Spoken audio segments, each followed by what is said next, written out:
नमस्कार दोस्तों, आज हम बात करने वाले हैं आरआरबी एनटीपीसी में जो रिज़ल्ट आया है और ये नॉर्मलाइजेशन सिस्टम है इसके बारे में। जैसे कि आप सभी को पता है, सभी टीचर, सभी स्टूडेंट इस आंदोलन में उतर चुके हैं, जो कि आरआरबी ने बहुत ही ज़्यादा गलत किया है। जहाँ 20% बच्चों को लेना था, वहीं पर एक एक बंदे को 3-3, 4-4 जगह पर पोस्ट देकर और उनकी काउंटिंग करके जो इन्होंने मेरे हिसाब से 5 से 6% बच्चों को लिया है और लेना था 20% को।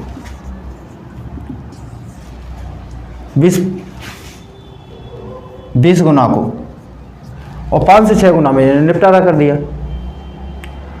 एक तो ये 4-4, 5-5 साल में अपनी वैकेंसियाँ पूरी करते हैं, अपनी भर्तियों को पूरा करते हैं। 4-4, 5-5 साल तक बच्चे लगातार मेहनत करते रहते हैं कि अब रिजल्ट आएगा, अब एग्ज़ाम होगा, अब ये होगा, और उसके बाद भी इस तरीके का रिजल्ट बनाया जाता है जिससे दिमाग ख़राब हो जाता है। क्या ये पहली बार भर्ती निकली थी? क्या पहली बार किसी पोस्ट के लिए जगह निकली थी? जो यहाँ पर ये 93% कट ऑफ जाती है, 92% कट ऑफ जाती है, 80-85% कट ऑफ जाती है पहले पेपर में, प्री में। कहाँ तक बच्चा कौन लेके आएगा?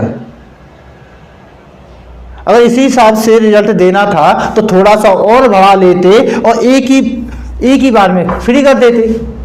क्यों 5 से गुना ये लिया है, ये नहीं लेते ना, एक ही बार में रिजल्ट पूरा कर देते, एक ही बार में वैकेंसियों की पूरी करते थे, दूसरी पेपर की जरूरत ही नहीं थी, थोड़ा सा और कर लेते। कसरी कितनी रह गई है? ये जिसकी 93 ली है उसको 95 कर दो, 96 कर दो, पूरा मैटर ही खत्म हो जाएगा। जब आपको 2 पेपर लेने हैं तो 2 पेपर के अनुसार भी तो कट ऑफ रहनी चाहिए थी। जो यहाँ पे करीब 4 लाख बच्चे जो उन्होंने पेपर से वंचित रख दिए, क्या उन्हें कुछ ये हक नहीं है? उन्हें क्या ये दूसरे पेपर लेने का हक नहीं था? आज से पहले से कभी इतनी कट ऑफ गई नहीं, अब कितनी चली गई। और एक बात है, ये नॉर्मलाइजेशन, कोई बता सकता है इसका क्या फॉर्मूला होता है नंबर बढ़ाने का, घटाने का? आज तक किसी स्टूडेंट को, किसी टीचर को नहीं पता इसके बारे में कि आरआरबी किस तरीके से नॉर्मलाइजेशन करती है, इसका फॉर्मूला क्या है। एक ही शिफ्ट के बच्चे को किसी को 33 नंबर दिए जा रहे हैं, किसी के नंबर काट लिए जा रहे हैं। क्या है सिस्टम ये? मैं सीधा इस चीज पे तो मैं सिर्फ यही बात कहूंगा कि नॉर्मलाइजेशन नहीं है, ये घूसखोरी का पायदान है। अगर किसी बच्चे से इसने पैसे खा लिए, अगर किसी बंदे से ये पैसे खाते हैं नौकरी के एवज में और उसके नंबर नहीं आ रहे हैं, तो ये नॉर्मलाइजेशन के नाम पर उसको मनचाहे नंबर देकर उसको पहचान बैठा देंगे ये। और जहां पर 20 गुना, देखिए पहले वैकेंसी 35,000 वैकेंसी, फॉर्म आते हैं 1 करोड़, फॉर्म आते हैं 1 करोड़, तो करीब एक सीट पर 400 बच्चे, एक सीट पर 400 बच्चे आते हैं। और वहीं पर ये अब रिजल्ट दे देते हैं और एक सीट पर रह जाते हैं 5 से 6 बच्चे, 5 से 6 बच्चे। कंपटीशन कहाँ है? ये हमारा प्री एग्जाम, ये हमारा मेन एग्जाम। अगर किसी से पूछो तो वो एक ही बात कहता है, वे प्री आसान होता है और मेन कठिन होता है। तो ज़्यादातर बच्चे मेन के लिए, जैसे अगर मिडिल क्लास का बच्चा है तो वह सोचता है कि एक बार पहले मैं प्री को मैं फाइट कर लूँ तो मेन के लिए मैं एक अच्छी कोचिंग लगा लूँगा, क्योंकि मिडिल क्लास फैमिली के पास इतने पैसे नहीं होते हैं कि लगातार वो एक अच्छी कोचिंग में या अच्छी जगह पढ़ाई कर सकें। तो वो सोचते हैं कि पहले नंबर आ जाए, प्री में मेरा नंबर आ जाए, मेन के लिए मैं एक अच्छी कोचिंग लगा लूँगा, थोड़े से पैसे वैसे की व्यवस्था कर लूँगा। लेकिन यहाँ पर कंपटीशन देखा जा रहा है कि पहले में 1 पर 400 हैं और दूसरे में एक सीट पर 5 से 6 बच्चे आ गए। कंपटीशन कहाँ हुआ? सबसे ज़्यादा यहाँ तो कंपटीशन खत्म ही कर दिया। यहाँ कोई मेहनत होगी? मेहनत जब 400 में होनी थी कहीं ना कहीं अगर ये 20 गुना बच्चे होते तो एक सीट पर 20 बच्चों का कंपटीशन था। जहाँ पर भी जो 20 बच्चे हैं ये वो बच्चे थे प्री को पास करके आए थे और जिनकी मतलब जो मेहनती थे, मेहनती बच्चों में कंपटीशन था, तो कहीं ना कहीं वह कंपटीशन हार्ड था। लेकिन अब सिर्फ रह गए 5 से 6 बच्चे। तो इन 5 से 6 बच्चों के लिए जब आदमी कहेगा मैं एक 400 की सीट पर मैं फाइट कर सकता हूँ, तो 5 से 6 के लिए मुझे करने की जरूरत क्या है? इसमें से कुछ और कम हो जाते हैं, कोई पेपर पर सही टाइम पे पहुंच नहीं पाता है, या किसी की कहीं जॉब लग जाती है, या फिर कहीं किसी के रजिस्ट्रेशन नंबर वो नहीं मिल पाते हैं तो पेपर देने से वंचित रह जाते हैं। तो कुछ परसेंट तो वैसे ही घट जाते हैं बच्चे। तो ये क्या तरीका है? यहाँ पर प्री आसान होना चाहिए था, वह इन्होंने कठिन कर दिया, और जो मेन कठिन होना चाहिए था वह आसान कर दिया। हर बच्चे को कम से कम, जब आप 2 पेपर ले रहे हो तो कम से कम प्रत्येक बच्चे को इतना तो उसको मौका मिलना चाहिए कि अगर कहीं ना कहीं मेरे पहले पेपर में गलती हो गई है, मैं उसका सुधार दूसरे पेपर में कर लूँ। यहाँ पर तो उन्हें बेदखल ही कर दिया, अलग ही कर दिया। क्या रह गए बच्चे? और अगर यहाँ पर सीट खाली, निश्चित सीट खाली जाएंगी, और रेलवे कभी सीट खाली हो जाने के बाद रेलवे कभी उनकी वेटिंग नहीं निकालता है, और वो इसी कारण से खाली रह जाती हैं।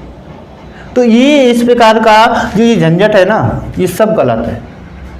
लेकिन नॉर्मलाइजेशन में जिस प्रकार से ये किसी के 30 नंबर बढ़ा रहे हैं, कि 20 नंबर बढ़ा रहे हैं, किसी के नंबर काट ले रहे हैं, इसका कोई किसी को फॉर्मूला नहीं है। और अगर कोई बच्चा, कोई बंदा पैसे देकर अपने जॉब पाना चाहता है, वो आसानी से कर सकता है। इनके पास है, एक हथियार है इनके पास ये, और इन पर कोई ऑब्जेक्शन नहीं है। अगर किसी बच्चे के 30-40 नंबर आ रहे हैं, ये मन चाहे उसको 40 नंबर देकर नॉमिनेशन के नाम पर उसको 40 नंबर देंगे और उसका सिलेक्शन हो जाएगा। अगर नॉर्मलाइजेशन जैसी चीज़ ना हो तो जो वो करके आया है ऑनलाइन टेस्ट, उसमें बढ़ाना कहीं ना कहीं नामुमकिन है और बहुत ज़्यादा मुश्किल है। लेकिन एक नॉर्मलाइजेशन के नाम पर तुम ना जाने कितनों की भर्तियां ऐसे ही करवा रहे होंगे पैसे लेकर, और यही कारण है कि किसी के नंबर तो 30, 40, 50, अभी तो इन्होंने बताया नहीं है किसी को कि हम मैक्सिमम कितना दे सकते हैं, कितना काट सकते हैं, कौन सा पेपर हार्ड था, किस में नॉर्मलाइजेशन सबसे ज़्यादा गया है, कुछ नहीं। क्या इनकी फॉर्मूला होता है इनका नॉर्मलाइजेशन करने का? कुछ नहीं, किसी को कोई नहीं पता।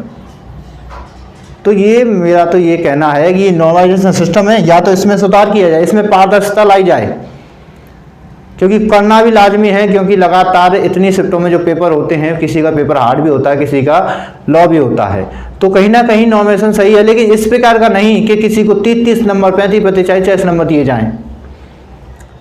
इतना भी कठिन कोई पेपर होता है क्या? 100 नंबर का पेपर है, 100 क्वेश्चन उसमें आते हैं, 100 में से आप 30-30, 35-35 नंबर दे देते हो, इतना भी कोई पेपर हार्ड होता है? जहां पर तुम बात करते हो कि 40% आपकी पासिंग मार्क होने चाहिए, 40% पर आपको पास माना जाएगा, वहां पर 30-40 नंबर तुम खुद दे रहे हो नॉर्मलाइजेशन के, तो ये तो गलत है। तो एक तो इसमें पारदर्शिता लाई जाए कि आपका फॉर्मूला पता हो कि आप किस तरीके से किसी को नंबर दे रहे हो, और दूसरा कि जो रिजल्ट दिया है इसको वाकई में जो 20 गुना होना चाहिए उसको 20 गुना होना चाहिए। और इसके लिए आपको करीब 1 हफ्ते तक, 2 सप्ताह तक आरआरबी एनटीपीसी 1 स्टूडेंट 1 रिजल्ट का आपको ट्वीट करना है, और हमें लगातार लगे रहना पड़ेगा। जैसे कि आप किसान आंदोलन को देख रहे हो, किसान आंदोलन वे उनके पास ना जाने उनको क्या क्या कहा गया, उनके साथ ना जाने क्या क्या चीज़ें की गई, लेकिन लास्ट में वो डटे रहे और उनके हक में फैसला हुआ। तो आपको भी लगे रहना होगा।